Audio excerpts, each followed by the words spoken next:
আজকের ভিডিওতে আমরা দেখাবো প্রক্ষেপকের গতিপথ একটি প্যারাবোলা বা প্রক্ষিপ্ত বস্তুর পরিভ্রমণ পথ অধিবৃত্তাকার। তো প্যারাবোলা মানেই অধিবৃত্তাকার। তাহলে দেখো প্যারাস কি? প্যারাস মানে হচ্ছে কোনো বস্তুকে যদি তির্যকভাবে শূন্যে নিক্ষেপ করা হয় তাহলে সেই বস্তুর গতিকে বলা হবে প্যারাসের গতি, আর বস্তুটিকে বলা হবে প্যারাস। যেরকম আমরা কোনো ঢিল উপরের দিকে যদি ছুঁড়ে মারি বা ব্যাট দ্বারা যে ক্রিকেট বলকে আঘাত করা হয় সবগুলো হচ্ছে প্যারাসের গতি, আর যে বস্তুটাকে ছুঁড়ে মারা হয় সে বস্তুটা হচ্ছে প্যারাস। তাহলে একটা চিত্র আঁকি।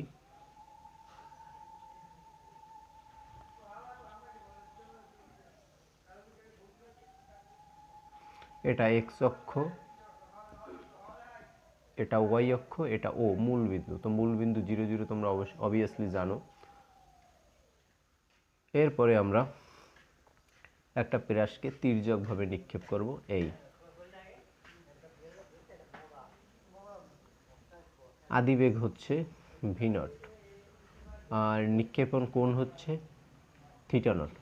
এবারে দেখো টি সময় পরে মনে করি প্যারাসটি পি বিন্দুতে অবস্থান করবে, তাহলে টি বিন্দুতে ওই পি বিন্দুতে প্যারাসটির বেগ হচ্ছে ভি।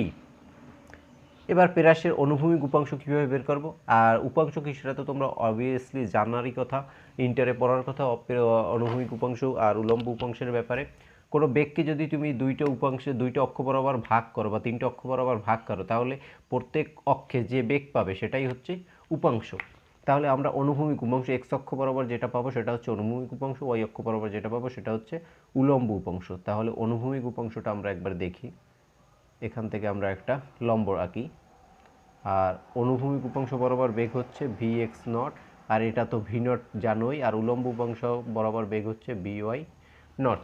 ঠিক আছে, তাহলে অনুভূমিক উপাংশ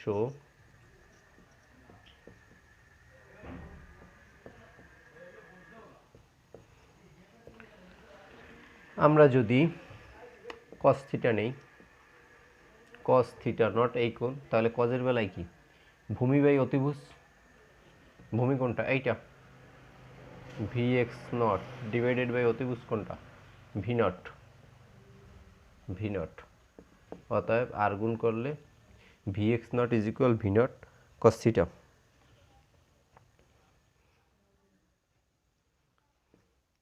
V x naught is equal v naught cos theta. Okay, আবার উলম্ব উপাংশের ক্ষেত্রে আমরা নেব সাইন। যদি সাইন নিই তাহলে কী দাঁড়ায় দেখো, sine theta naught is equal কী হবে, লম্ব বাই অতিভুজ। তাহলে লম্ব কোনটা এইটা v Y naught divided by অতিভুজ কোনটা বি নট। অতএব আর গুণ করলে v Y naught is equal v naught sine theta naught. ঠিক আছে, তাহলে বুঝতে পারলে অনুভূমিক উপাংশ আর উলম্ব উপাংশের ব্যাপারটা। এবার আমাদের এত কিছু লেখার দরকার নেই, এটা শুধুমাত্র আমি বোঝানোর জন্য লিখেছিলাম। অনুভূমিক উপাংশ সমান মানটা আমরা লিখে দিই, v x naught is equal v naught cos theta naught. উলম্ব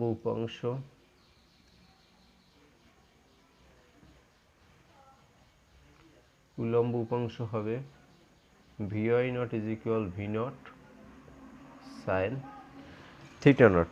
ওকে, প্যারাসের ত্বরণের অনুভূমিক উপাংশ। এখন দেখো ত্বরণ মানে কি? বেগ বৃদ্ধির হার বা বেগ হ্রাসের হারকে আমরা ত্বরণ বলি। একটা হচ্ছে ধনাত্মক ত্বরণ আর একটা হচ্ছে ঋণাত্মক ত্বরণ। বেগ বৃদ্ধি পেলে হবে ধনাত্মক ত্বরণ আর বেগ হ্রাস পেলে হবে ঋণাত্মক ত্বরণ। কিন্তু আমাদের যে সরণ ঘটছে, বস্তুটার চলাচল কোথায়? উলম্ব পথে। ঠিক আছে, মানে হাওয়ায়। তাহলে অনুভূমিক বরাবর এই রেখা বরাবর এই এক্স অক্ষ বরাবর কি বস্তুটার কোনো ত্বরণ থাকবে? অবভিয়াসলি বস্তুটার কোনো ত্বরণ থাকবে না। তাহলে এ এক্স ইজ ইকুয়াল হবে 0। উলম্ব ত্বরণ কি হবে দেখো, উলম্ব ত্বরণ এ ওয়াই ইজ ইকুয়াল হবে মাইনাস জি। কেন হবে মাইনাস জি? যদি আমরা কোনো বস্তুকে উপরের দিকে নিক্ষেপ করি তাহলে বস্তুটা অভিকর্ষ ত্বরণ জি এর মানকে উপেক্ষা করে, মানে জি এর মানের বিপরীতে তাকে কাজ করতে হবে, জি এর মানের এগেনস্টে তাকে উপরের দিকে উঠতে হবে, জি এর মানের বাধা টপকে। ঠিক আছে, আর যদি উপর থেকে কোনো বস্তু নিচে পড়ে, ঠিক আছে, সেক্ষেত্রে কি হবে? শুধুমাত্র জি, কারণ সে অভিকর্ষ বলের প্রভাবে নিচের দিকে পড়বে। ঠিক আছে, আর যদি তুমি নিচ থেকে কোনো বস্তু উপরের দিকে ছুঁড়ে মারো তাহলে এই অভিকর্ষ ত্বরণটাকে উপেক্ষা করে তাকে উপরের দিকে উঠতে হবে, সে কারণে হবে মাইনাস জি। আর যেহেতু আমরা বস্তুটাকে শূন্যে ছুঁড়ে মারছি, ডেফিনেটলি হবে মাইনাস জি। টি সময় পরে, এটা তো আগেই বলে নিয়েছি আমি যে টি সময় পরে প্রাসটি পি অফ এক্স ওয়াই বিন্দুতে অবস্থান করে। এবারে গতির সমীকরণ থেকে আমরা পাই, এই সমীকরণটা আমরা এর আগের ভিডিওতে দেখিয়েছিলাম, এছাড়া তৃতীয় অধ্যায়ের ভিডিওগুলোতেও দেখিয়েছিলাম। তো তোমরা যারা ওই ভিডিওগুলো দেখোনি অবশ্যই দেখে নিবে। তাহলে গতির সমীকরণ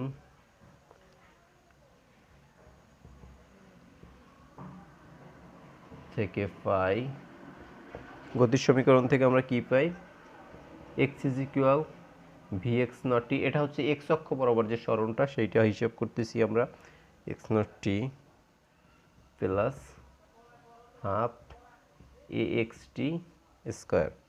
ওকে, और এ এক্স ইজ ইকুয়াল কি জিরো, তো a x is equal zero হলে এই টোটাল টার্মটা জিরো হয়ে যাবে, ঠিক আছে। और x is equal v x নটের মান পেয়েছি কি আমরা, এই যে v naught cos theta naught, তাহলে বসাই আমরা v naught cos theta naught into t plus half a এক্সের পরিবর্তে আমরা বসাবো কি জিরো ইন্টু গুণ দিই টি স্কোয়ার। তো শূন্যর সাথে যা কিছু গুণ করবে শূন্য হয়ে যাবে, টোটাল টার্মটা শূন্য, তাহলে থাকবে কি x is equal v naught cos theta naught t, অতএব টি সমান সমান কী হবে, এই এক্সের নিচে v naught cos theta naught ভাগ হবে, তাহলে x by v naught cos theta naught, ঠিক আছে। তাহলে এইটাকে দাও 1 নং সমীকরণ।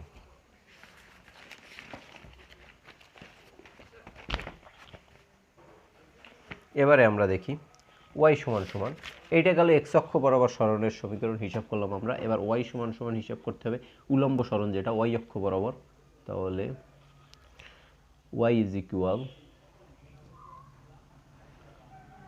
ভি ওয়াই নট টি প্লাস